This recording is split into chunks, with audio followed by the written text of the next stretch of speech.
aberto. Preciso que você agora Travou tudo aqui.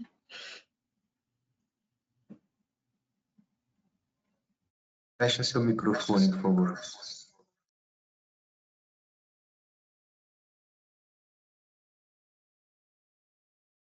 Vocês me escutam? Aham, sim.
Olá, pessoal. Boa tarde.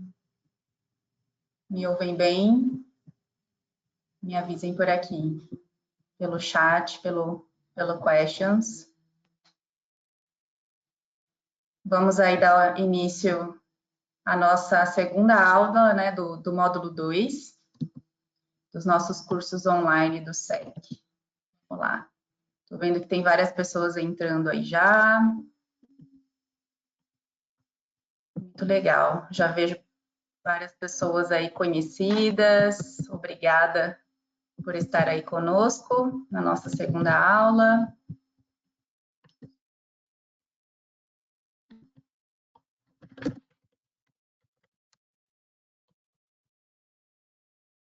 Bom, pessoal, primeiramente eu queria dar as boas-vindas aí para todos que estão conosco aqui na nossa série da Jornada Científica do Customer Experience Center, da Thermo Fisher. Muitos de vocês já estiveram aí conosco nas aulas anteriores, né? Muito obrigada. Eu sou a Daphne de Paula, né? Hoje eu vou ser a moderadora aqui da nossa aula. Eu sou gerente América Latina do Customer Experience Center, né? Do Brasil e do México, e gerente de suporte Brasil. Eu queria falar também para vocês um pouquinho sobre a Thermo Fisher. Não sei se todos aqui conhecem a companhia, né? Se já são os nossos parceiros e conhecem um pouco do que é a Thermo, né? Então, a Thermo é uma líder global em servir ciência, né, para os nossos clientes. Então, toda a parte de instrumentação científica, equipamentos para laboratórios, né, reagentes e demais soluções. Tá? Nós temos uma missão muito importante que vai de acordo aí com todo esse momento que nós estamos vivendo, né, de manter um mundo mais saudável, mais limpo e mais seguro.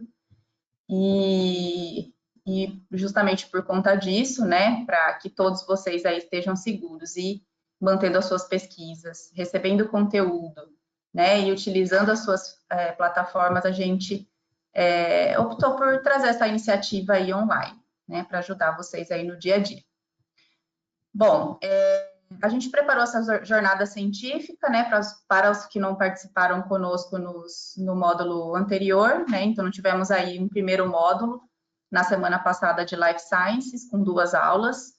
Essa semana a gente tem o módulo de análises químicas e traços elementares, com mais 2 aulas. A aula de hoje, né, vai ser focada aí na cromatografia, e a gente tem aí a Mônica Piovani, a nossa palestrante, do dia. A Mônica é química de formação, né, pela USP. Ela trabalha conosco na Thermo Fisher há 4 anos, nessa linha de produtos, né, para uma divisão bem específica de análises químicas.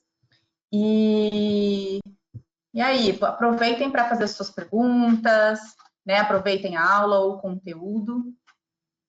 Espero que vocês aproveitem o máximo, tá? Alguns pontos importantes aí para hoje, tá? Então, nós temos um chat, tá? Para conversas. Durante a palestra, a gente geralmente deixa ele fechado, tá? A gente também tem uma sessão de Q&A ao final, tá, da palestra, então mandem as suas perguntas aí pelo nosso questions, tá? Aproveitem aí o momento para tirar as dúvidas e interagir aí com a Mônica, né, e explorar esse mundo dela aí, da cromatografia. E o que todo mundo sempre tem dúvida, né, se a gente vai emitir aí uma declaração de participação, tá? Ao final dos módulos, né, no último módulo a gente emite sim uma declaração de participação, mas você precisa aí ter comprovado a sua participação em todas as aulas, né, de cada um dos módulos. Não precisa ter participado do evento inteiro, pode ter assistido a gravação depois, mas a sua presença tem que estar comprovada aí na nossa listinha. Bom, Mônica, passo a palavra a você, boa sorte aí, e estamos ansiosos aí para a sua aula. Oi, Daphne, boa tarde. Obrigada pela apresentação e obrigada pelo convite, né? Estamos sempre juntos e falar com o pessoal e falar bastante sobre cromatografia, que é uma coisa que eu gosto, e espero que todo mundo aproveite. Aí, com certeza. Boa aula aí para todos. Obrigada. Bom, a gente vai falar, então, nessa jornada, o que sempre surgiu aquela dúvida assim, sobre o que vamos começar a falar, como vai ser e tudo mais. Então, eu resolvi começar a falar sobre noções básicas de cromatografia gasosa. Então, quando a gente começa com esse tema, né, primeiro a gente precisa pensar o que é cromatografia. Então, de forma bem geral, a cromatografia é um processo através do qual moléculas presentes em misturas complexas podem ser separadas com base nas suas interações com a fase estacionária, que é o que se move, que se mantém fixo na coluna, e a fase móvel, que é o que transporta essa amostra através da fase estacionária, conforme flui pela coluna. De forma bem simples, quais são os objetivos da cromatografia? Separar, identificar e quantificar compostos em uma matriz. De forma bem geral, bem simplesinha. E aí a gente começa a pensar nos tipos de cromatografia. Cromatografia líquida, cromatografia gasosa, cromatografia de íons. Então, eu vou falar um pouquinho mais com vocês sobre cromatografia gasosa. Então, vamos lá. Quando que eu devo selecionar e utilizar um cromatógrafo a gás? Quando que eu escolho isso? Então, de forma também bem tranquila, o cromatógrafo a gás pode ser utilizado para análise de compostos que podem ser vaporizados a temperaturas compatíveis com as temperaturas do forno do GC. Então, como que a gente pensa isso? Compostos orgânicos, líquidos ou gases com baixo ponto de ebulição. Baixo ponto de ebulição, isso quer dizer abaixo de 400 graus Celsius. E termicamente estáveis, eles não podem degradar a temperaturas mais altas. Tá? Compostos orgânicos com baixo ponto de ebulição, compostos voláteis, retidos em matrizes sólidas. Então, eu posso ter alguns solventes, alguns compostos voláteis retidos em solo, plásticos, e aí depois a gente vai falar sobre alguns exemplos. Compostos orgânicos com alto ponto de ebulição que podem ser analisados após uma derivatização. Então, aqueles compostos que eu falei lá em cima, que são termicamente instáveis e que eu não analisaria por cromatografia a gás, eu posso analisar se eu preparar essa amostra de forma correta. Então, eu vou fazer essa derivatização, preparo fora do equipamento, ou então com um preparo automático, tá? Um amostrador automático, e aí a gente consegue analisar também. Lembrando sempre que essas amostras são um pouquinho mais complicadas de serem preparadas, precisam de um pouco mais de cuidado no preparo, mas pode ser feito também. Então, quais são as vantagens da cromatografia gasosa? Alta resolução, eu vou conseguir ter picos bem definidos.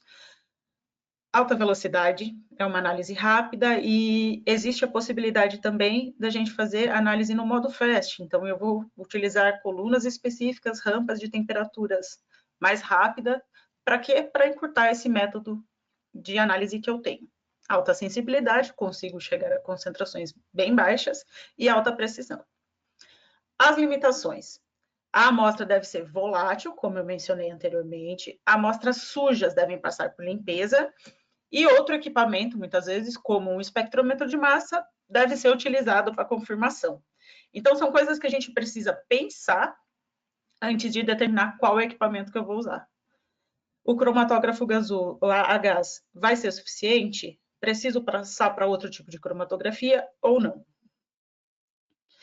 De forma geral, como é um cromatógrafo a gás? Eu vou ter o quê? O gás de arraste, lembra da fase móvel que eu preciso para carregar a minha amostra pelo injetor, pela coluna que está ali no forno, onde ocorre a separação, uma parte muito importante do equipamento, o detector e o sistema de coleta de dados. Uma coisa que eu gosto bastante de falar, e em vários cursos eu sempre falo isso, um ponto bastante importante em qualquer análise que você vai fazer em um cromatógrafo a gás é o analista. Então, ele precisa estar ali, eu coloquei ele aqui no cantinho do slide, ele está pequenininho, mas ele é um ponto importante. Por quê? O analista é quem vai cuidar se a fase móvel é suficiente, se tem gás no cilindro, se ele precisa trocar algum consumível, um septo ou um liner, que são os consumíveis do injetor, se a coluna está bem, então, quando que essa coluna foi utilizada pela última vez, essa coluna tem uma vida grande já usei por bastante tempo ou não, qual é o detector que eu vou selecionar para utilizar para fazer essa análise, qual é o melhor detector para fazer essa análise. Então, é legal eu ter um sistema completo, bonito, mas um analista que ele tem que estar ali na frente, preparado para receber todas essas informações. Então, primeiramente, quando a gente pensa em cromatógrafo a gás, a gente fala assim, detector FID. Legal, FID é uma das opções. Então, hoje em dia, um cromatógrafo a gás, ele vai ter não só os detectores convencionais, que a gente consegue visualizar aqui, o FID continua sendo mais utilizado, mas existem outras opções, como TCD, NPD, ECD e FPD. Alguns exemplos aqui. Além disso, a gente pode acoplar a espectrometria de massas. E como é que eu seleciono esses detectores? Em que ponto que eu vou falar assim, eu quero utilizar um FID? Não, para essa amostra o FID não vai ser legal, seria interessante eu usar um ECD. Ou eu preciso de mais sensibilidade, mais informação, vou passar para a espectrometria de massas. Então, no caso desses detectores mais simples, a gente vai ter uma classificação diferente. Então, como é que eu classifico esses detectores? Eu tenho os modelos de detectores universais, quer dizer o quê? Vai gerar sinal para qualquer coisa que saia ali da coluna, tá? Detector seletivo, então ele vai gerar sinal para alguns compostos ou classes de compostos ou tipo de molécula que saia daquela coluna. Então, alguns exemplos. Detector de condutividade térmica, o TCD. Ele é um detector universal. Ele vai gerar sinal para qualquer coisa que saia da coluna.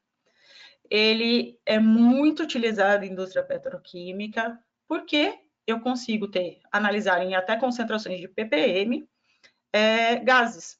Ele vai gerar sinal para oxigênio, CO2, eu vou ter todas essas informações. O FID, que eu mencionei lá atrás, todo mundo, muitas vezes as pessoas falam, o FID é um detector universal. Na realidade, ele não é. Ele é um detector que vai gerar sinal para compostos com ligação CH. Se não tiver ligação CH, o FID não vai ver. Mas, no dia a dia, o que acontece? Muitas das coisas que a gente vai analisar por cromatografia a gás contém, né, ligação CH. Então, a gente acaba chamando ele de universal também, pelo uso, né, que a gente acaba, pelo tanto que a gente usa esse detector. O detector de captura de elétrons. Ele também é um detector seletivo, ele vai gerar sinal para compostos que têm eletroafinidade, tá? Então, compostos com cloro, compostos com flúor, ele tem uma sensibilidade muito boa. Alguns exemplos, análise de pesticidas clorados. Acredito que muita gente que trabalha com pesticidas, pelo menos uma vez, já trabalhou com ECD. Detector de nitrogênio e fósforo, como o próprio nome diz, ele vai ser utilizado para análise de compostos com nitrogênio e com fósforo. O FPD, para compostos fosforados e sulfurados. E o PDD, para compostos orgânicos e inorgânicos também, principalmente para análise de pureza de gases. Então, vamos a alguns exemplos práticos de onde eu vou utilizar esses detectores. Hoje em dia, muitas empresas farmacêuticas utilizam a cromatografia gasosa. Por quê? A gente precisa utilizar solventes na produção desses medicamentos. E existe uma norma, né, a USP 467, em que você vai conseguir as informações, todas as informações do método, e ela vai dizer para você, olha, você precisa controlar a quantidade de solvente residual que você tem nesse medicamento. Mesmo recipiente que você utilizou para fazer esse medicamento, né? Então, essas empresas utilizam bastante solventes no processo de produção e síntese dos medicamentos, e aí a gente precisa controlar essa quantidade. Então, aqui um exemplo de uma mistura desses compostos, dessa análise, né, um exemplo dessa análise, utilizando uma coluna 624, que é a que a norma requer. As condições, o normal desse método é ser mais de 40 minutos, então eu preciso de um preparo tranquilo, vou utilizar um Headspace. Depois, se vocês tiverem alguma dúvida, quiserem conhecer um pouquinho mais, a gente pode conversar sobre as técnicas de injeção em cromatografia gasosa. Essas condições, a gente preparou um método mais acelerado, então, só para vocês terem uma ideia, esse método aí, para todos esses compostos, em 7 minutos, e utilizando o nitrogênio como gás de arraste, que também é uma coisa importante. Qual é o gás que eu vou utilizar? O que você tem de disponibilidade no seu laboratório? E todas essas informações de pureza, vou utilizar o hélio, vou utilizar o nitrogênio, são pontos que a gente pode pensar um pouquinho e parar um pouquinho e pensar, ok, no meu laboratório eu já tenho uma linha de nitrogênio, eu não vou precisar de uma sensibilidade tão grande. Eu preciso realmente utilizar um gás mais puro, como o hélio, ou não? Então, é legal. Se vocês tiverem alguma dúvida, pode perguntar para a gente mesmo. Qualquer fabricante vai passar essa informação de todos os gases que vocês precisam. Aqui, para avaliar também a linearidade, né, dessa análise. Então, a gente conseguiu um método mais rápido e com concentrações próximas ao limite. Então, para todos esses compostos, a gente consegue ver as curvas aí, para uma análise de R quadrado com R quadrado, né, curvas com R quadrado de 0,99. Então, a gente conseguiu, mesmo com o método mais rápido, ter excelentes resultados. Uma outra análise bastante usada, né, é a análise de álcoois em sangue. Então, também é feito com preparo de amostra pelo Headspace, tá? Existe, nesse caso aqui, né, a gente preparou com uma configuração em que eu tinha essa amostra sendo colocada em 2 tipos de colunas diferentes, para eu poder avaliar toda a composição dos álcoois presentes nessa amostra, e conseguir dizer, olha, eu tenho etanol, eu tenho acetona, eu tenho isopropanol, tá bom, isso aqui não é uma amostra em sangue, mas foi uma amostra em que a gente adicionou todos esses compostos para conseguir ter todas essas informações. Então, é mais um exemplo do uso de um detector simples. Então, ele pode ser utilizado, o feed, né, todos eles foram feitos com feeds, em indústrias químicas, farmacêuticas, cosmética, análise de laboratório clínico, então a gente consegue ter uma versatilidade muito grande com um equipamento simples, um detector simples, tá? Mas aí a gente chega num ponto, ok, meu feed é suficiente para realizar a minha análise? Ele vai conseguir atingir os limites de concentração que as normas estão pedindo hoje em dia? Sim ou não? Hoje, a gente vê cada vez mais que as normas estão pedindo um monitoramento de um número maior de compostos em concentrações cada vez mais baixas. Então, a gente acaba pensando, né? A gente acaba parando, pensando, ok, é interessante eu tentar mudar. O que será que aconteceria se eu mudasse para a espectrometria de massas? Então, eu colocaria, primeira coisa, o que é espectrometria de massas? Às vezes acontece, eu estou no laboratório e todo mundo está falando, eu quero um espectrômetro de massas, eu quero um espectrômetro de massas. Mas não é todo mundo que conhece, não é todo mundo que tem aquilo ali na rotina. Assim como eu, eu não vou saber dizer muita coisa sobre um PCR, não vou conseguir explicar como é que funciona. Mas a espectrometria de massas é uma técnica que está cada vez mais sendo utilizada. E aí eu vou citar alguns exemplos para vocês. Então, como começar, né? Primeira coisa, o que é a espectrometria de massas? Então, a base da espectrometria de massas é a produção de íons que são subsequentemente separados ou filtrados de acordo com a sua relação massa-carga. E depois vão ser detectados. O espectro de massa resultante é um gráfico de abundância relativa desses íons em função né, da relação massa-carga. Então, primeira coisa que eu vou ter, 3 partes principais no espectrômetro de massas. A ionização, o analisador de massas e o detector. Tudo isso funcionando corretamente, eu vou conseguir o que a gente tem aqui na lateral, os espectros. Certo. Mas o que o espectrômetro de massas pode fazer por mim? Né? Porque, legal utilizar a espectrometria de massas. Mas em que isso vai me ajudar? Eu só vou usar porque todo mundo está falando que usa? Não. Então, o que eu vou ter no dia a dia? Diferentes elementos, né, podem ser identificados exclusivamente por sua massa. Então, se a gente for lá na tabela periódica, pegar o carbono 12, ele vai ter unidade de massa 12. Então, tá, legal. Se eu montar uma molécula, cada molécula vai ter a sua massa nominal. Então, a massa nominal é a massa de uma determinada fórmula empírica, usando números de massas inteira, tá? Do isótopo mais abundante de cada elemento. E como é que eu vou... Tá bom, eu tenho essa massa, e como é que eu vou avaliar o desempenho do meu espectrômetro? Então, o desempenho de um analisador é determinado pelo poder de resolução. Lá na frente a gente vai falar sobre todos esses termos, poder de resolução, como é que isso funciona, tá? E aí o que acontece?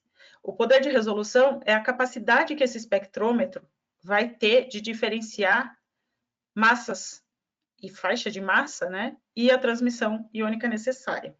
Então, como é que eu vou fazer isso? Então, vamos começar. Primeira coisa. Quando a gente fala em GC com espectrômetro de massas, acoplado à espectrometria de massas, a gente tem algumas opções. Vocês já ouviram falar de single quadrupolo, certo? Falei lá atrás, analisador é uma parte importante do espectrômetro de massas. E quadrupolo é um dos tipos de analisador. Então, se eu tenho um GC acoplado a um espectrômetro de massas, quer dizer que o quê? O meu espectrômetro de massas tem um analisador quadrupolo, que ele vai separar esses compostos. Depois ali na frente vocês vão ver o formato dele. Certo. Qual é a outra parte importante do espectrômetro de massas? A ionização. No caso da cromatografia a gás, o GCMS, a gente vai ter essa ionização feita eletronicamente. Então, eu tenho um feixe de elétrons que está ionizando a minha molécula. E eu posso ionizar isso de 3 formas diferentes, 3 principais. O que a gente antigamente chamava de impacto eletrônico, hoje já é ionização eletrônica, ionização química e ionização química positiva e negativa, né? Então, esses três modos. E aí a gente vai selecionar o que eu quero fazer. Qual eu vou utilizar mais? Qual é a mais utilizada no dia a dia? A ionização eletrônica. Então, eu consigo, de forma bem simples, um espectrômetro bem simples, ter resultados reprodutíveis e exatos. Eu tenho a possibilidade, porque impacto eletrônico, ionização eletrônica, eu consigo, em equipamentos diferentes, ter o mesmo espectro. Então, eu consigo fazer uma busca na biblioteca, numa biblioteca de espectros. Quando eu faço essa busca, eu consigo ter uma ideia de que composto pode ser aquele ali, se eu não sei o que eu estou buscando, tá? Então, eu consigo alternar análises de coisas desconhecidas e análises para quantificação. Num caso de um single quadrupolo, eu vou ter essa quantificação feita no modo SIM. A gente consegue ter opcionais para colocar diretamente amostras sólidas dentro do espectrômetro e tudo mais, e conseguir também ter referências de bibliotecas. Então, eu posso ter uma biblioteca de pesticidas, uma biblioteca de aromas e fragrâncias, isso vai depender do que eu estou tentando analisar. Tá, mas vamos ver como é que é a anatomia de um espectrômetro single quadrupolo. Nessa primeira parte aí, eu vou ter a ionização, certo? Ionização eletrônica. Eu tenho um filamento aqui, tá? Gerando um feixe de elétrons. E aí, o que vai sair da minha coluna vai chegar nesta posição, vai ser ionizada por esse feixe de elétrons e vai ser empurrada para dentro do meu espectrômetro. Essa segunda parte, tá vendo que aqui eu tenho a fonte de íons, a ionização, aqui eu tenho um analisador e aqui eu tenho o detector. Por que eu tenho essa parte de transferência de íons? Isso vai fazer com que os meus íons que eu formei aqui na minha fonte cheguem para ser separados no analisador, onde eu vou separar essas razões massa-carga, de forma mais eficiente possível. Então, o que vai acontecer? Nesta partezinha aqui, eu vou ter a remoção de compostos neutros, que não vão ter carga. Então, eles não conseguiriam passar. Então, eu consigo melhorar a transferência dos meus íons. Tá? Todo esse sistema aqui fica sob vácuo, por isso que é uma parte importante. Por quê? Moléculas de nitrogênio, oxigênio, vão interferir. Eu estou passando com um íon ali. Se eu tiver alguma coisa aqui no caminho, pode atrapalhar. Eu atrapalhando, esse íon não vai chegar no detector. Esse íon não chegando no detector, eu não tenho um excelente sinal. Então, de forma bem geral, quando a gente faz uma análise em Fusca, o que é um Fusca? Eu vou, a cada segundo, fazer uma aquisição de uma faixa de massas. Então, eu vou pegar de 50 a 550 durante toda a corrida. Então, a cada segundo, esse espectrômetro de massas vai fazer essa varredura. Quando a gente faz essa varredura, a gente tem isso aqui, cromatograma total de íons. Isso aqui, para quem trabalha com espectrometria de massas, vai falar assim, nossa, que coisa chata, eu não vou conseguir ver muita coisa, não vou conseguir tirar muita informação. Se eu estiver trabalhando com moléculas de concentração mais alta, ok, eu vou conseguir ter informação. Mas, quando a concentração já é mais baixa, a gente começa a ter problemas. Então, a gente vai trabalhar no modo de monitoramento de íons. O que eu vou fazer? Eu tinha feito a minha análise toda essa faixa. No monitoramento de íons, eu vou fazer essa análise de um íon. Nossa, só um? Calma, a gente pode selecionar mais de um para cada composto. A gente tem que selecionar mais de um para cada composto. Uns 3, normalmente. E aí, eu consigo ver que, para a mesma amostra, eu tenho um sinal bem intenso. Então, se o meu interesse for nesse composto que está saindo no tempo de retenção de 10,82, eu vou conseguir quantificar ele de forma mais eficiente do que se eu estivesse trabalhando no modo scan. Então, vamos mostrar como isso vai funcionar. Então, eu tenho lá o meu espectrômetro de massas, a minha amostrinha ionizada, e vou separar esse íon para ter somente ele e visualizar só ele. Porém, eu costumo falar bastante para o pessoal quando eu dou os cursos, a vida não é CSI. Não funciona você colocar ali e injetei e o relatório vai sair lá na frente. Não, lembra que tem um preparo muito grande e desenvolvimento de método é uma coisa que demora.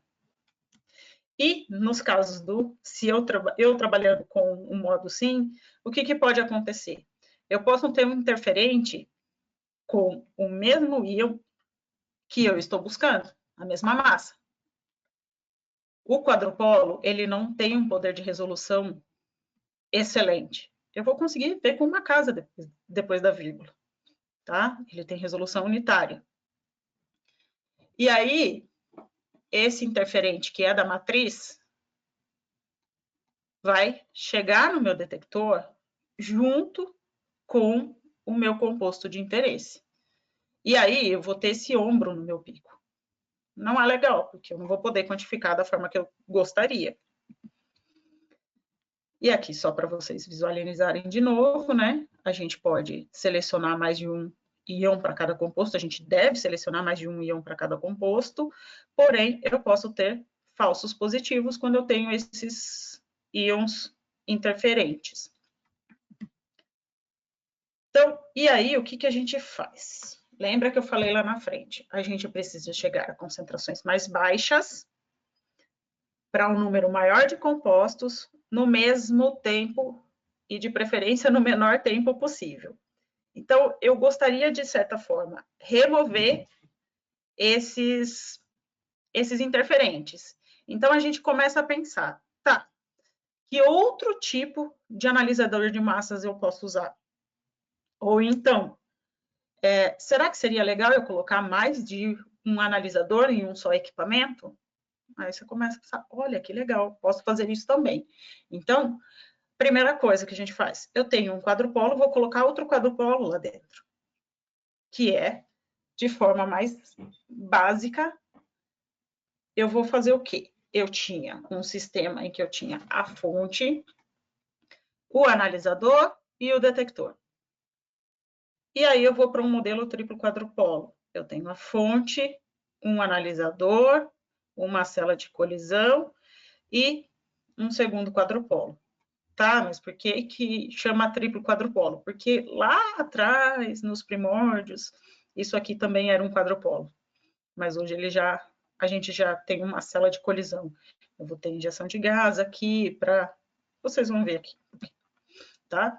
Então, lembra daquele problema que eu tinha lá do meu interferente, com a mesma massa nominal, em que meu pico ficava horroroso? Eu vou fazer o quê? Eu vou fragmentar novamente dentro da cela de colisão. Então, eu peguei esse composto, esse íon que eu tinha, fragmentei novamente, tá? Ó, precursor, que a gente chama, fragmentei novamente. Aqui, a gente fragmenta, no caso do GCMS, o mais comum é fragmentar com argônio, certo? Selecionei, fragmentei, selecionei, fragmentei, e aí vou separar de novo. E aí, o que acontece? Quando eu faço isso, eu acabo sendo mais seletiva. Então, vou ter um íon produto. E vai estar exclusivo para o meu composto. Não que não tenha, todas as vezes eu vou ter essa separação de forma perfeita, mas, de modo geral, eu acabo sendo mais seletiva. Então, esses interferentes não vão entrar. Por quê? É muito difícil eu ter o mesmo precursor e o mesmo produto para compostos diferentes. Acontece? Acontece. Mas é mais difícil. E aí, a gente vai ter, eu selecionei, fragmentei, selecionei novamente. Se eu comparar o SIM com o SRM, tá vendo? Eu tenho sinais bem mais bonitinhos para trabalhar. Então, eu consigo baixar as concentrações e consigo analisar em concentrações mais baixas. Então, eu gosto bastante desse slide, porque facilita a gente olhar da seguinte forma. Tá vendo essa flor aqui? Imaginem que essa grama estivesse aqui em cima, tá? Essa grama são os meus interferentes, certo? Essa situação aqui. Pode ver, ó, eu tenho picos do mesmo tamanho praticamente, certo? Aí eu vou lá e resolvo cortar essa grama. Fui lá e cortei essa grama. A minha flor é a mesma, certo? Mas eu tô vendo só a flor, eu não tô vendo mais a grama que estava interferindo. Então, eu consigo ser mais seletiva. Então, quando a gente olha, comparando, né? Se eu estiver trabalhando em full scan, fiz lá o meu scan, aquela varredura, e extraí os íons. 211, 140 e 183. Isso aqui é uma análise de alface, é um pesticida em alface. Então, eu vou conseguir ver alguma coisa aqui? Não. Vai ser muito difícil eu conseguir quantificar qualquer coisa aqui nesse espectro. Aí eu já, legal, eu tenho um SIM, né? Vamos fazer. Eu tenho um single quadrupolo, vamos fazer um modo SIM. Aí eu já consigo ter uma ideia que, aqui tem um pico, legal, um pico pequenininho. Se eu não tenho muita opção, dá para trabalhar, vamos seguir. Mas eu não vou conseguir chegar em concentrações tão baixas quanto eu preciso entregar no meu laudo. Aí a gente começa a trabalhar com triplo quadrupolo no modo SRM. Minha vida melhorou, não melhorou? Melhorou bastante. Eu tenho muito mais informação aqui. Consigo baixar a concentração? Reparei na área. Essa área está em minutos. Consigo baixar bastante. Tá, mas e aí, Mônica? Entra um problema. Eu posso fazer um monitoramento de vários pesticidas, em que eu vou ter os mesmos íons, como é o caso desses dois aqui, 208. E como é que eu vou saber quem é quem? Se eles têm íons iguais. Então, se eu estiver trabalhando no modo sim, vou bater também com o tempo de retenção, reparem que este segundo íon aqui, tá vendo? Eu estou batendo os 3 tempos de retenção aqui, certo? Para esse aqui ainda ficou legal. Se eu for para o triadimefon, já fica mais complicado, porque eu vou ter o íon de quantificação, mas os dois de confirmação já vão ficar um pouquinho mais difíceis de avaliar. Porém, quando eu vou para um equipamento triplo quadrupolo, eu já consigo separar muito bem os dois, tá? Porque eu vou ter transições diferentes. Vou ter compostos com tempos de retenção muito próximos, quantificados de forma eficiente. E aí a gente fala, não, mas eu não vou ter só dois. Eu posso ter uma situação em que eu tenho esses dois, eu quero melhorar meu método, quero diminuir esse tempo de corrida. E eu posso ter uma situação em que esses dois vão sair no mesmo tempo de retenção. Exatamente no mesmo tempo de retenção. E aí o que vai acontecer? Eu vou conseguir quantificar os dois?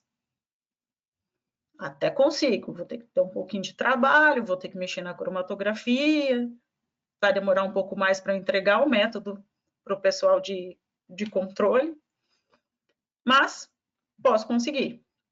Porém, se eu for no modelo de SRM, eu consigo ter os dois completamente separados. Mesmo tempo de retenção, praticamente, porém, eu estou quantificando os dois isoladamente. Eu não estou vendo nada além do meu pico de interesse. E aí, o que a gente pode fazer? A gente pode aumentar o número de transições por compostos, legal.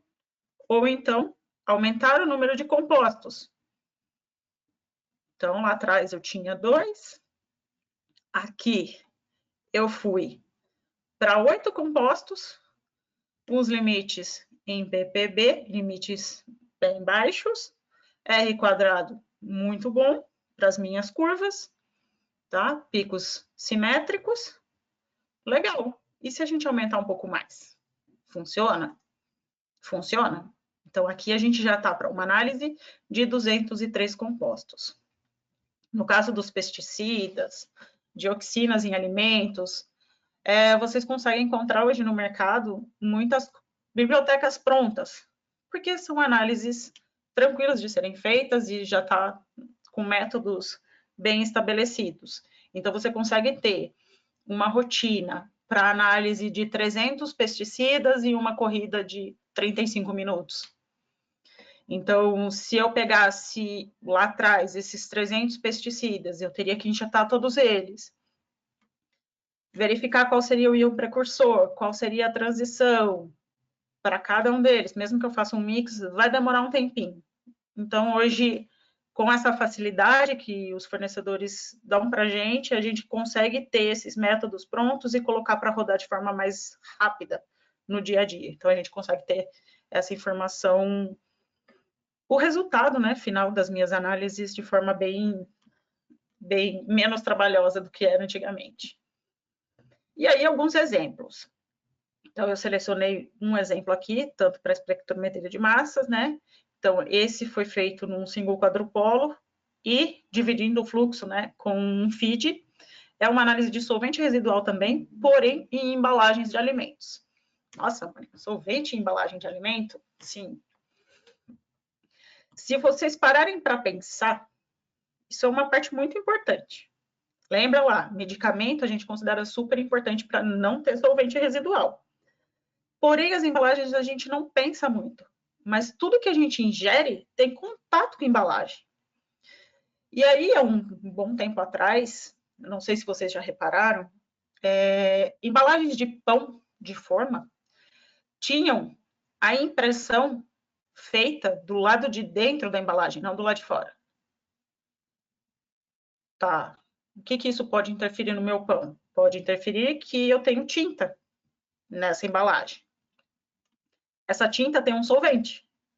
Esse solvente foi para o meu pão. E eu vou ingerir esse pão. E isso pode ficar no meu organismo, pode fazer mal. Então, a gente começa a parar e pensar um pouquinho mais. Nossa, isso está interferindo no meu dia a dia. Ou então, um brinquedo.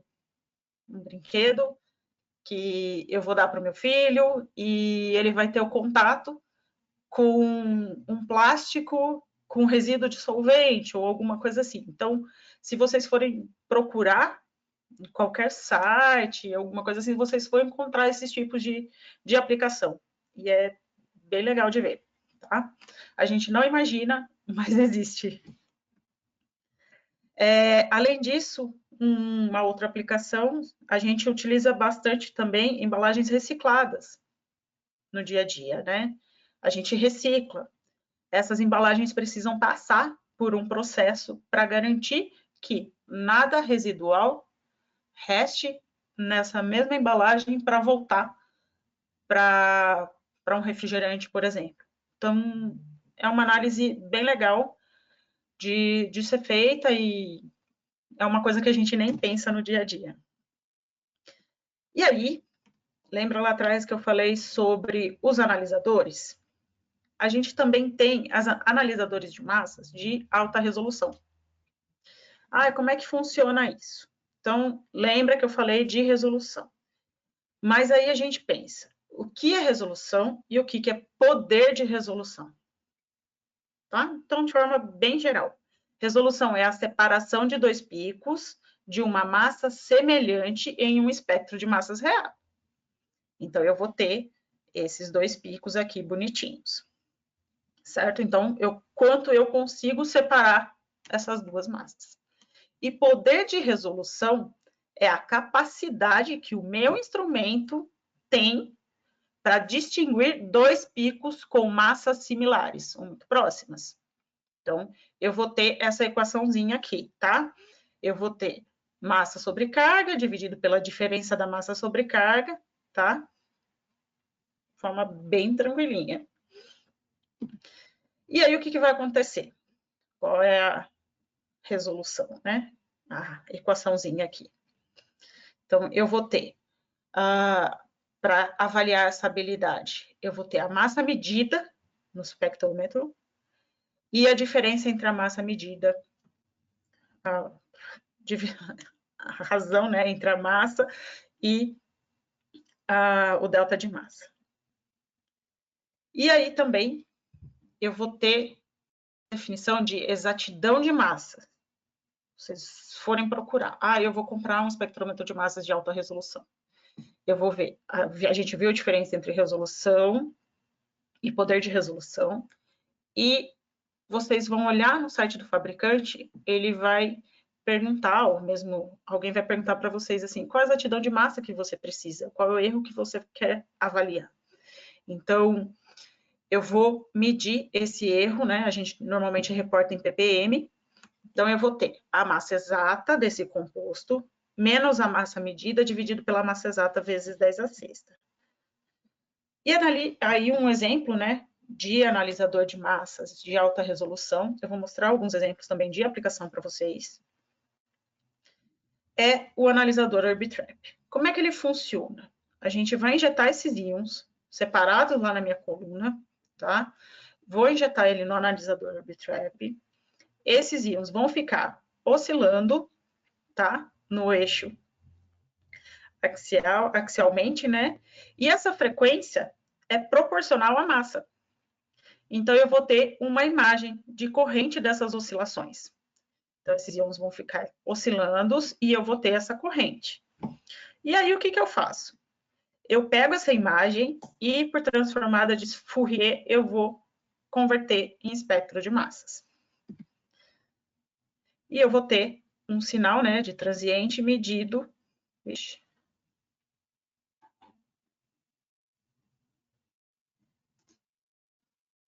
Tá, e eu vou ter um sinal, esse sinal, né? A gente consegue ver. Não? Animação. Consegue sim, tá uma animação aqui, não sei se era isso que você estava... Ah, tá bom, é porque apareceu um erro aqui no meu computador. Não, tá super bem, pode seguir. Ah, então tá bom. E aí, quanto maior, né, esse transiente do sinal, mais resolução eu vou ter, mais eu vou conseguir separar essas massas. Então, como é que isso vai funcionar? Como é que eu vejo isso no dia a dia? Então, se eu tiver 2 pesticidas também, eu gosto bastante de usar pesticida como exemplo. Se eu tiver 2 pesticidas, tá? Esses 2 aí com variação de massa bem próxima, tá? Se eu analisar esses pesticidas e um equipamento com 15.000 de resolução, eu vou ter essa visualização. Isso me ajuda em quê? Em nada. Porque eu vou ter um pico só que eu tenho 2 compostos. Aí a gente melhora um pouquinho, aumenta a resolução para 35.000. Já melhorou, pelo menos eu consigo ver que eu tenho 2 picos, eu já não tenho mais um morro ali naquele pedaço. Melhora um pouquinho mais, 50.000 de resolução. Nossa, bom, agora eu já consigo com segurança, né, separar, quantificar e fazer tudo com esses meus 2 compostos. E aí a gente vai e aumenta mais um pouquinho para 100.000. Eu tenho os 2 completamente separados e eu consigo ter as massas exatas desses 2 compostos. Então, meu ruído vai longe. Sumiu. E aí, por que é interessante eu trabalhar com esse tipo de espectrometria de massas? Por quê? Se eu estiver trabalhando com um erro de massa, deixa eu ver aqui como que tá. Um erro de massa de 50, certo? 50 ppm. Olha o número de compostos e sugestões de compostos com aquela mesma massa que eu tenho. Um pouco acima, é quase 150. Vai ser um pouquinho mais difícil eu bater no copo biblioteca, eu ter certeza do que eu estou obtendo e que aquilo é mesmo o que eu estou buscando. Legal, vou para um equipamento numa análise, né? Vou fazer uma análise com um erro de massa de 1 ppm. Eu tenho 2 opções, 2 sugestões de compostos.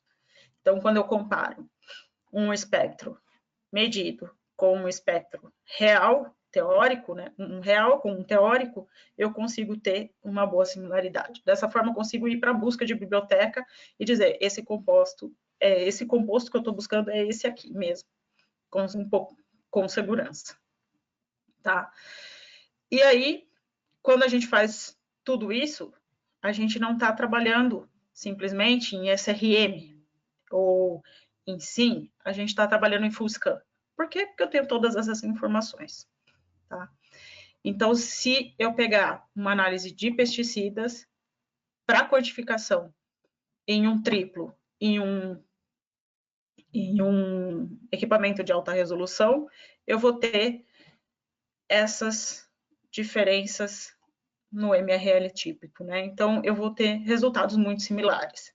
Então, eu consigo quantificar com um equipamento de alta resolução, não simplesmente um triplo. Um triplo é excelente, mas também eu quero ter mais informação, então eu posso usar um equipamento de alta resolução. Tá? Então, eu tenho excelente seletividade para análise que eu não sei o que eu estou buscando lá dentro, eu quero descobrir, e para análise em que eu tenho também o target. Então, eu consigo ter níveis de detecção muito próximos a um triplo quadrupolo, de forma rápida e fácil de ser configurada, tá? Consolidação de método, análise quantitativa e qualitativa na mesma injeção, e consigo depois, hoje eu estou fazendo uma análise de drogas de abuso e eu tenho 50 compostos. Amanhã mudou a legislação. Aí eu não tenho mais que monitorar só 50, eu tenho que monitorar 55. Essas amostras que eu fiz hoje, eu vou conseguir reavaliar e buscar, ok, vou buscar essa nova droga lá naquela outra amostra, naquela amostra antiga, para ter certeza que essa pessoa não consumiu e conseguir ter essas informações mesmo com amostras que eu já tinha feito. Tá, e onde é que eu posso usar esse tipo de técnica, né? Esse tipo de equipamento, né? Então, eu posso analisar para os pesticidas, como eu mostrei, análises ambientais, análises cosméticas para alergênicos, a parte de antidoping é bastante usado, porque a gente tem compostos conhecidos e compostos desconhecidos. Hoje a gente tem muita droga sintética, e aí, como é que funciona? Como que é esse composto, né?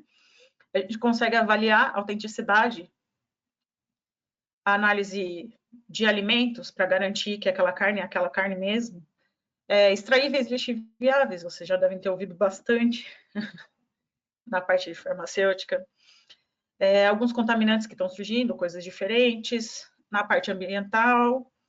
Então, eu tenho uma versatilidade muito grande. Uma coisa que a gente está tendo bastante e que é bem legal, a busca, né, por esses compostos está aumentando bastante, e aí por cromatografia gasosa, seria a análise de componentes voláteis exaladas durante a respiração.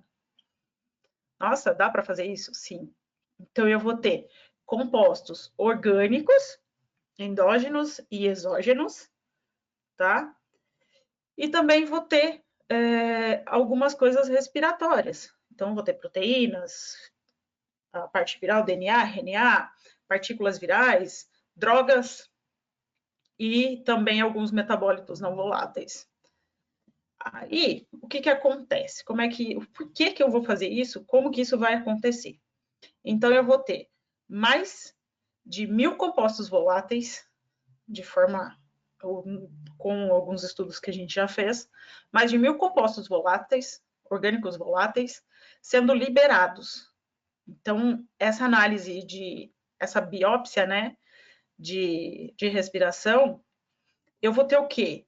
Eu vou ter uma medicina de precisão. Isso é uma coisa bem legal que está acontecendo hoje em dia. A gente vai ter muita informação sobre o paciente antes de ter um problema. Então, eu vou ter uma detecção antecipada. Eu vou conseguir ter mais informação antes disso. E aí, essa medicina de precisão, eu consigo direcionar qual é o tipo de tratamento que esse paciente precisa. Então, eu consigo identificar qual é a doença, como eu vou tratar esse paciente e como eu vou controlar, como eu vou monitorar esse histórico do paciente. Então, na parte do humano, né, os compostos endógenos, a gente vai ter a parte de genômica, transcriptômica, essas coisas, os ômicas aí da vida, eu me enrolo toda na hora de falar. Então, toda a parte de processo metabólico mesmo, da pessoa, coisas que ela pode ter, o que está acontecendo no organismo dela, se ela está com algum mecanismo patológico aqui, e algumas coisas desse metabolismo são eliminadas ao exalar, ao você expirar. Então, além disso, a gente tem alguns compostos que vêm do nosso dia a dia, do nosso ambiente.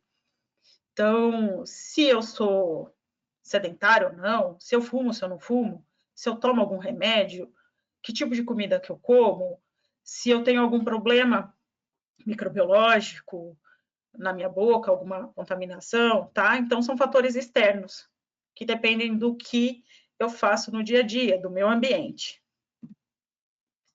E aí, qual que é a vantagem de usar uma técnica dessa? Qual a principal vantagem, né? Então, hoje em dia, a gente faz muito teste, né, de sangue. A gente vai lá no laboratório, coleta. É um teste invasivo, porque ele vai precisar furar a gente para retirar esse sangue. E no caso dessa análise respiratória, é um método não invasivo, então não vai ter dor, eu não vou sentir uma dor dessa agulha furando o meu braço. Então, a gente consegue ter bastante informação mesmo com um teste bem simples. E aí, como é que funciona, né? Como é que eu vou monitorar? Como que eu vou fazer essa coleta? Então, eu vou ter um sisteminha a cada ciclo, né? Cada 1 minuto, o meu sangue percorreu todo o meu corpo e passou ali pelo meu pulmão, certo? Cada 1 minuto ele faz esse ciclo. Deu toda essa volta no corpo todo. E aí, o que acontece? Eu vou exalar esses compostos. Então, eu posso ter uma coleta de amostra nesse dispositivo, eu soprando lá dentro do dispositivo, durante 1 minuto, tá? Então, eu vou pegar, durante 1 minuto, um ciclo, eu vou pegar uma análise total de sangue do corpo. Então, eu vou ter o perfil do corpo todo. Se eu continuar capturando durante 10 minutos, eu vou conseguir analisar biomarcadores até em concentrações muito baixas. E aí, esse monitoramento, né, a gente consegue avaliar metabólitos de doenças pulmonares, câncer de mama, infecções, tá? Dá para ver que a possibilidade de identificar algum problema antecipadamente por um exame simples é bem grande. Tá? Aqui mais algumas informações, né, sobre essas doenças, quem normalmente faz essas análises, o que eu posso identificar, a sensibilidade, quais as comparações, os testes que a gente fez. Aqui, com relação às publicações, se vocês forem buscar a cada ano publicações com análises respiratórias, né, do que a gente está exalando, estão cada vez mais aumentando. Então, eu acho que é uma coisa que facilita e mesmo é uma coisa que eu mesmo sinto um certo problema, de ir lá fazer uma coleta de sangue em uma criança, toda aquela dificuldade. Então, isso daí permitiria muito mais a gente ter uma análise do nosso corpo todo sem um trauma, sem uma dor, no caso de uma criança, por exemplo. Então, eu vou ter alta reprodutibilidade, eu vou conseguir repetir várias e várias vezes essa análise, então eu consigo manter um histórico desse paciente, como que ele está hoje, como que ele está daqui 10 anos, eu consigo ter todas essas informações.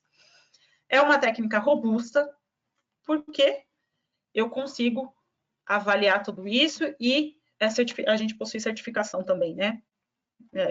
Quem faz essas análises tem certificação. E de alta sensibilidade. Por quê? Porque eu estou trabalhando com alta resolução. E aí, como que funciona, né? A gente tem um dispositivo de coleta, o dispersão térmica, então vou coletar nesses tubinhos, são tubos de dispersão térmica mesmo, tá? Coletei, coloquei no sistema de dispersão térmica, vou aquecer esses tubos, os compostos vão ser liberados e entrar no cromatógrafo. Então, eu consigo ter um sistema em que eu vou ter todos esses picos, esse aqui é um exemplo, tá? Eu tenho todos esses picos aqui e eu consigo identificar esses compostos. A gente pode ir para sistemas aqui num workflow, né? Eu vou coletar essa amostra, vou colocar no TD, tá? Injetei no cromatógrafo, e aí eu vou ter o perfil de voláteis dessa amostra, então eu vou ver os identificadores, os biomarcadores, posso fazer uma análise estatística e comparar grupos, essas pessoas dessa região que tem algum problema ambiental, alguma coisa assim, elas têm algum biomarcador, eu faço essa análise estatística e consigo dizer sim, não, consigo ter bastante informação do dia a dia dessas pessoas. Ah, ela é sedentária, ela não é. Então, consigo comparar grupos diferentes, tá? E para alguns biomarcadores já conhecidos, que eu quero quantificar, eu consigo ter essa quantificação em sem problema nenhum, tá? Então, eu consigo ter um relatório do perfil completo desses voláteis. É uma coisa bem legal e que permite isso no dia a dia. E por que a gente usa alta resolução? Para realmente obter a massa exata desses compostos. Então, consigo quantificar em sub-ppm, então, eu vou ter um erro de 1 ppm para cada scan deste pico. Então, eu consigo, se vocês avaliarem aqui, abaixo de 1 ppm, ao longo de todo o pico. Eu não vou ter isso somente na parte superior do pico. Consigo ter as razões de íon, tá? Essa variação, as concentrações e tudo mais. E era isso que eu tinha para falar. Eu não sei se eu estourei meu tempo ou não. Não, tá ótimo, tá ótimo. Eu fiquei mais nessa, eu falei assim, não, eu não posso, porque se deixar eu vou falar, tá? Eu vou ficar falando bastante. Não, tá ótimo, Mônica. Foi ótimo, obrigada pela apresentação, é muito clara, né? E por trazer também aí todos os exemplos práticos, né? Porque as pessoas que estão em campo, né, como você, e tem essa vivência, né, traz essa vivência, é super válida, principalmente para quem está começando na área, né, ou para quem já vem fazendo, né, os seus experimentos, ou para quem quer fazer algo diferente, né, porque a gente sabe, né, que existem N maneiras de se analisar, mas você ouvindo de alguém que tem experiência e te dá um direcionamento da melhor forma, as coisas fluem bem mais fácil, né, ainda mais nesse campo aí onde a gente trabalha com moléculas assim muito pequenas, né? E um nível de sensibilidade, especificidade que é muito diferente, pelo menos do meu mundo, né? Que é um mundo isso. Particular. Assim como o seu, para mim, é uma coisa completamente diferente. Exatamente, eu falo na Thermo Fisher, né? No nosso espaço, no nosso centro de treinamentos.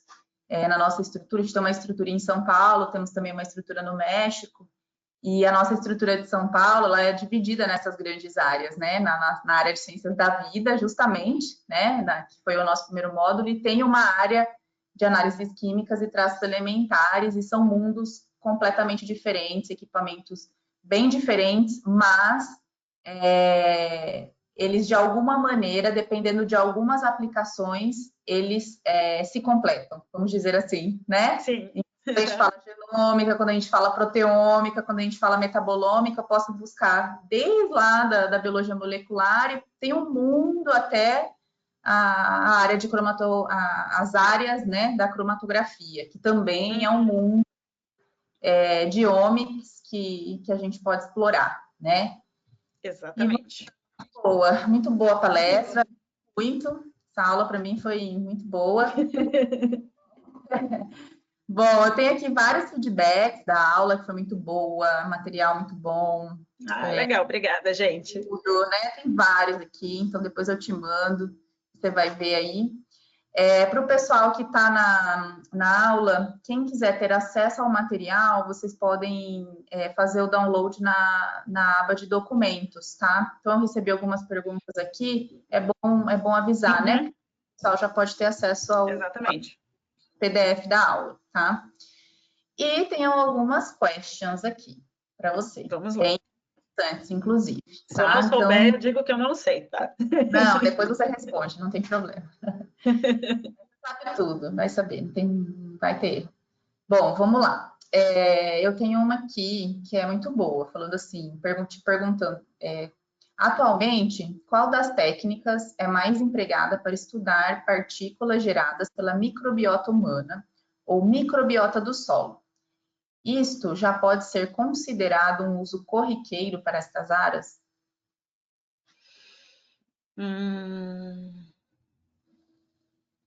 Eu acho que corriqueira ainda não.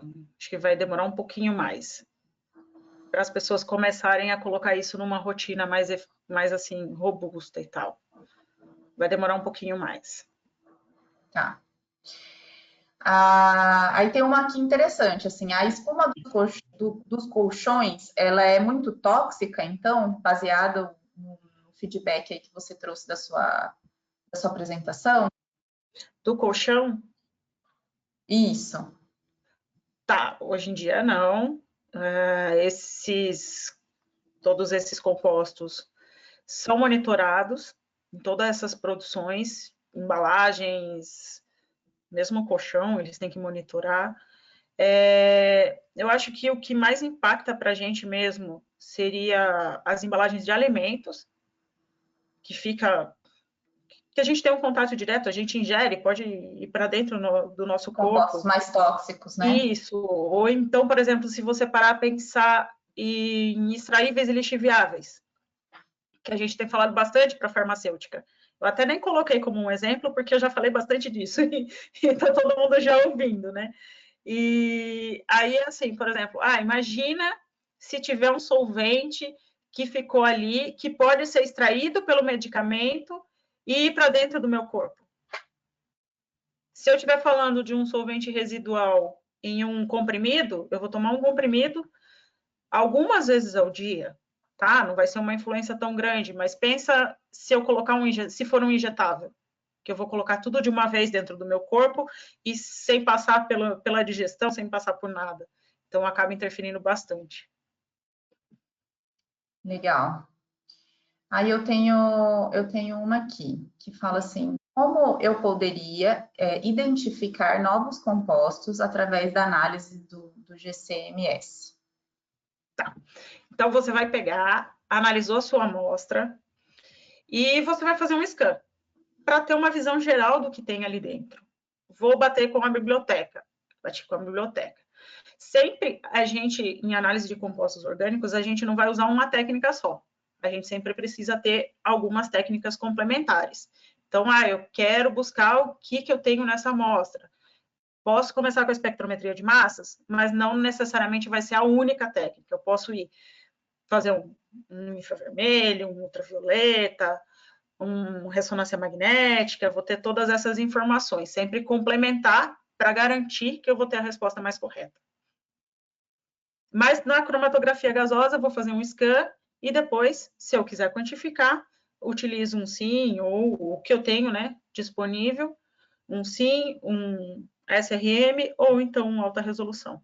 A alta resolução fica mais fácil porque daí você bate com a biblioteca, vai ter a massa exata, é mais rápido para identificar. Uhum. E aí tem uma outra aqui. O quão fácil é conseguir controles para as análises através do GCMS? Como assim será controle? Como é fácil conseguir um controle, um padrão? Provavelmente padrão, pode ser. Tá. Hoje em dia, por exemplo, para pesticidas, a gente consegue comprar mix de padrão, ou para dioxinas também, a gente consegue comprar os frascos de padrão, concentrações prontas, ou mesmo, comprei individual, cada pesticida que eu tenho ali, ele às vezes em pó, às vezes em líquido, preparo a solução e injeto. E aí vou ter esse mix completo. Mas é fácil. Existem vários fabricantes, é bem tranquilo. Aí tem uma aqui. Como faço para analisar a presença de laticínios, acredito, no HPLC, sem contaminar a coluna do equipamento? Existe alguma metodologia ou coluna específica para fazer esse tipo de análise? Tá. Precisaria saber com essa pessoa exatamente, o que ela quer analisar nesse laticínio, o que ela quer ver. Então, por exemplo, eu quero ver a lactose, que a gente acaba tendo bastante isso no hoje em dia, né? Quero quantificar o quanto eu tenho de lactose, para poder dizer que o meu leite é zero lactose. Então, eu posso utilizar um HPLC ou é mais legal eu usar um cromatógrafo iônico? Então, a gente pode ajudar sim. Cromatografia líquida e cromatografia iônica não são as minhas especialidades, eu trabalho mais com cromatografia gasosa, mas a gente tem especialista para essas técnicas isoladas e a gente pode pedir para eles conversarem e dizer o que seria legal. Mas um preparo de amostra é sempre bom, um preparo cuidadoso da amostra. Legal, legal.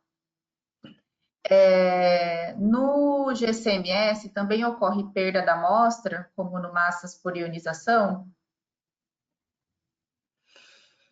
no GCMS, se você pode perder a amostra de diversas formas. Assim como nas outras técnicas também. Então, a gente pensa sempre, porque quando a gente pensa sempre no fluxo do equipamento. Então, se eu pensar lá, preparei minha amostra, ela está bonitinha, eu não perdi nada, estou com vaio novo, bem fechado, maravilha, coloquei no equipamento. Eu tenho que ter certeza de que o meu septo no cromatógrafo, que o meu septo tá ok, que meu liner tá limpo, que o meu método foi bem desenvolvido. Por quê? Se a gente tem um parâmetro no cromatógrafo a gás que chama purga do septo. Então, se eu colocar uma purga muito alta, eu posso perder a minha amostra por ali. Ou então eu posso perder a minha amostra na conexão da coluna, se eu não conectei ela direito, ela está vazando. Ou então eu apertei demais e ela está vazando. Tá? Então a gente sempre precisa ir eliminando por etapas. Se o meu sistema está completamente, eu tomei todo o cuidado, eu cuidei bem do meu sistema, eu já posso pensar em preparo de amostra. O que aconteceu no meu preparo que eu estou perdendo algum composto no meio do caminho. Legal, estava no mudo aqui, desculpa, Mônica. Ah, não, sem problema. Bom, eu tenho uma aqui que eu acho que essa aqui também vai... É uma pergunta, assim, mais ampla, né? Que recomendações você daria para um novo usuário que tem interesse em começar as suas análises em cromatografia? Tá. A primeira coisa é essa pessoa parar, pensar e falar assim, o que eu quero analisar nesta amostra? E aí, legal, quero analisar um composto X. Esse composto X, ele é volátil? Se ele for volátil, eu vou para o cromatógrafo gasoso. Se ele não for volátil, eu vou para um cromatógrafo líquido. São íons. Qual é a concentração que eu quero ver desse composto? E aí a gente vai subindo o degrau. Vou precisar preparar minha amostra melhor, porque eu não tenho um equipamento mais sensível disponível. Então, vou precisar concentrar essa amostra. E aí, avaliando todas essas etapas. Tá? Mas sempre parar, pensar e olhar. O que eu tenho lá dentro, que eu quero quantificar, que eu quero analisar. O que eu estou buscando. Legal. Eu não sei se eu passei por essa, me corrija se eu estou repetindo, mas acho que não. Que tipo de moléculas eu poderia analisar pelo GCMS para o diagnóstico de patógenos virais, por exemplo?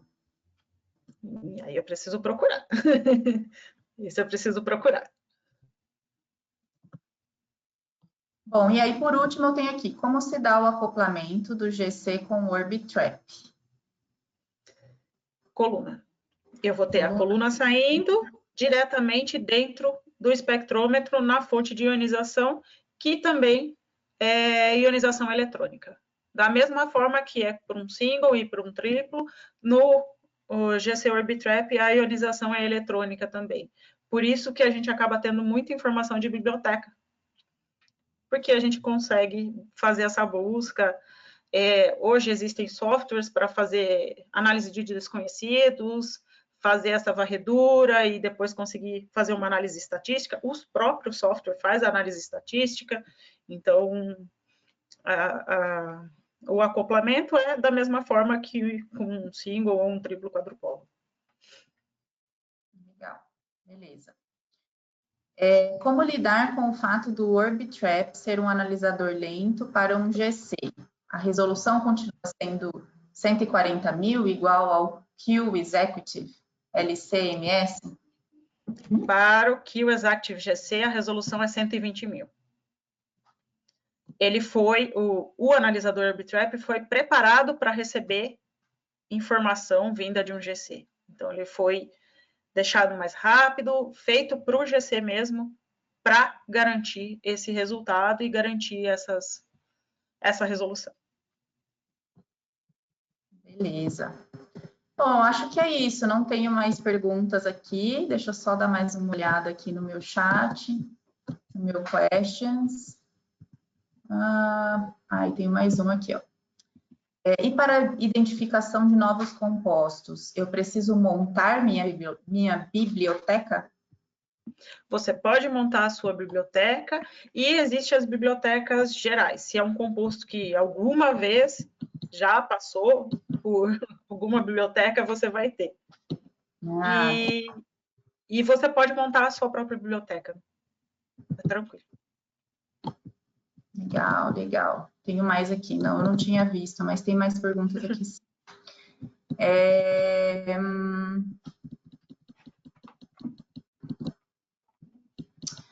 Quais os principais preparos de amostras utilizados para a técnica GCMS e HPLC? Vejo que esta é a maior dificuldade para ter uma boa análise experimental. Depende do que você quer extrair de dentro da sua amostra. Então, vou dar alguns exemplos. Vou voltar para o pesticida, que é uma coisa que muita gente faz. Quero analisar pesticida. Posso fazer por extração líquida, utilizando uma extração mais simples, que é o Quetchers, que é um sisteminha rápido para você preparar e consegue ir para o GC e para o GCMS, para o LCMS, por exemplo. Posso fazer algumas análises extraindo por headspace, para depois colocar no GC, então, como é o caso dos solventes residuais, eu vou aquecer essa amostra, fazer com que entre equilíbrio com a fase gasosa dentro do vial, né, do frasco, entrando em equilíbrio, eu vou ter a mesma concentração na fase gasosa, eu vou ter na fase gasosa a mesma concentração da minha amostra, e aí eu consigo coletar esse gás e injetar no equipamento. Aí eu vou ter essa correlação, consigo fazer curva e tudo mais. Então, são alguns exemplos. Legal. Ó, tem uma bem interessante aqui, ó. Que tipo de preparo de amostra é necessário para a detecção de hidrocarbonetos voláteis por GCMS? Em amostras, por exemplo, de soro, cérebro. Daria para ser por headspace, eu não sei qual é a concentração exatamente, mas headspace seria a primeira opção que eu faria. Aí a gente tem a opção de SPME, que também a gente vai colocar esse headspace em contato com uma fibra, expor uma fibra lá, esses compostos vão absorver nessa fibra, retiro essa fibra e coloco no GC, injeto no GC, deixo ela lá exposta durante um tempo, a temperatura alta. E aí esses compostos vão sendo liberados e a gente separando no cromatógrafo. Isso pode ser feito tanto manual quanto de forma automática. Hoje em dia tem bastante coisa. Legal. Muito bom. São as duas coisas que vêm primeiro na minha cabeça.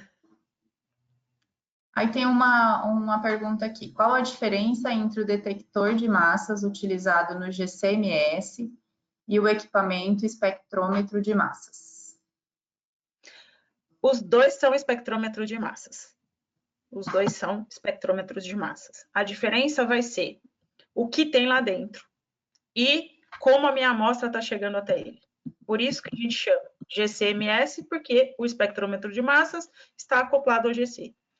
Ou então LCMS, o espectrômetro de massas está acoplado ou um LC ou algum outro equipamento que permita uma injeção de líquidos nesse LC, ou uma injeção direta de líquidos. A gente hoje em dia tem até ICP-MS, que é um espectrômetro de massas acoplado ao ICP. Então, todos eles são espectrômetros de massas, vale a gente pensar o que tem lá dentro. O que tem lá dentro e como eu estou colocando as coisas lá dentro, né? Eu acho que vai dar tempo mais para somente mais uma, mas aí depois, pessoal, a Mônica vai ter acesso a todas as perguntas e aí ela responde para vocês diretamente, tá? Acho que vão sobrar algumas aqui, a gente não vai ter tempo, a gente já está chegando no final.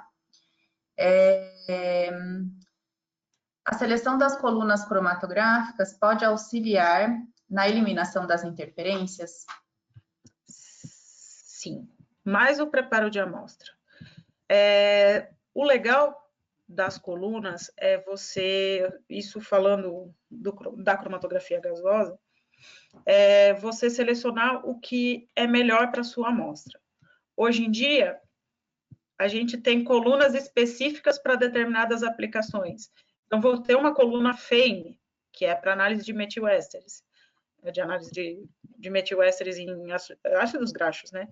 Então, eu consigo ter essas colunas específicas.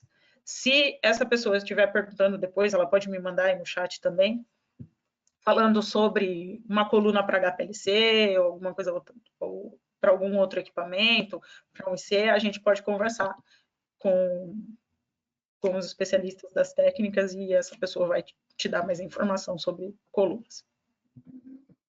Legal. Bom, vamos encerrar, né? Porque já estamos aí chegando no final da nossa apresentação. Bom, Mônica, muito obrigada pela sua participação. A apresentação foi ótima. Como eu te falei, tem vários aqui agradecimentos, vários comentários com relação ao material, aos exemplos que você trouxe aqui para a gente, tá? Então, muito obrigada mesmo pela sua apresentação. Eu agradeço.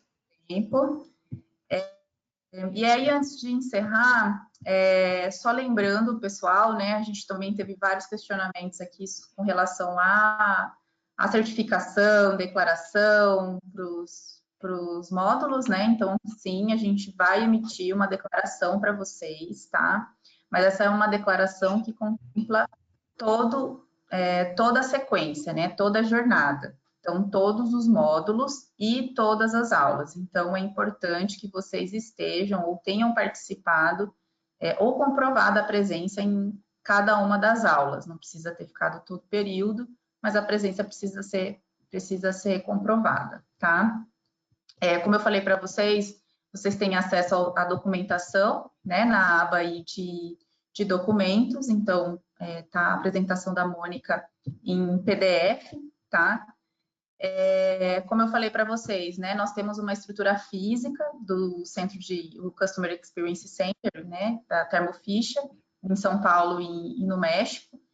Agora a gente está fechado para visitações por questões, né, da pandemia, mas assim que a gente retornar às atividades, vocês vão saber e a gente espera vocês para uma visita e conhecer o nosso espaço, conhecer os nossos equipamentos. Nós oferecemos cursos, workshop, palestras, vários eventos aí com conteúdos super legais para vocês desenvolverem aí os seus experimentos, tá?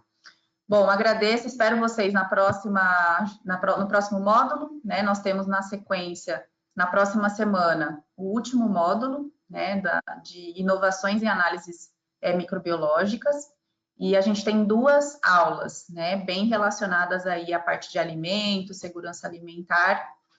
Convido vocês a participarem também. Agradeço a presença de todos e que tenham aí uma boa tarde e um bom trabalho aí para quem continua. Obrigada.